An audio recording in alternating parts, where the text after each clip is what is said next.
नाज़ drama serial बेवजह की बहू के आने वाली इसमें आप देखेंगे कि जब सारा आयशी से कहती है कि आयशी मेरी बात सुन कान खोल के, अगर तू मेरी बेटी है ना तो तुझे अजरा पे नजर रखनी होगी क्योंकि नानी तो तेरी बहुत ही ज्यादा अंधाधुंध एतबार कर रही है उस पर। ये सुनते साथ ही आयशी कहती है कि देखिए मैं आपके किसी भी गुनाह और जुर्म की साथी नहीं बनूंगी, और हाँ अब तो खुदारा उन्हें छोड़ दें, आपकी वजह से वो अपना शोहर भी गवा चुके हैं। ये सुनते साथ ही सारा कहती है कि तू मेरी बेटी है या फिर अजरा की।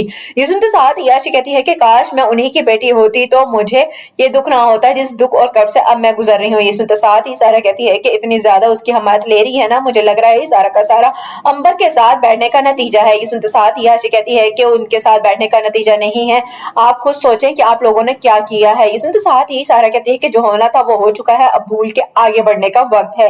दूसरी सीन में आप देखेंगे कि उधर जब बिलाल आके पुप्पो को कहता है कि पुप्पो तुझे पता भी है कि अब उन लोगों ने दुकान पे गार्ड्स बिठा लिए हैं जो हमारे लिए किसी खतरे से कम नहीं है। तो ये सुनते साथ ही पुप्पो कहते हैं कि मैंने तुझे पहले ही कहा था कि दुकान का रुख ना कर, नहीं तो कोई ना कोई और बड़ा रफड़ा इकट्ठा करेगा। ये सुनते साथ ही बिलाल कहता है कि तुझे समझ नहीं आ रही बुआ कि अब क्या होने वाला है, मुझे लग रहा है कि ये जो अजरा घर में बैठी हुई है ना यही कुछ ना कुछ चलवा रही है उनसे। ये सुनते साथ ही पुप्पो कहती है कि अब अजरा में इतना दमसत नहीं है कि वो हम लोगों पे कोई भी किस्म का हमला कर सके। ये सुनते साथ ही बिलाल कहता है कि इतना ज्यादा अंधा एतमाद भी नहीं करना चाहिए बुआ। ये सुनते साथ ही पुप्पो कहते हैं कि हाँ ठीक तू कह रहा है क्योंकि मैंने तुझ पे भी तो अंधा एतमाद ही किया था और तू तो उल्टा आयशी से ही शादी करने का ख्वाब देख बैठा है।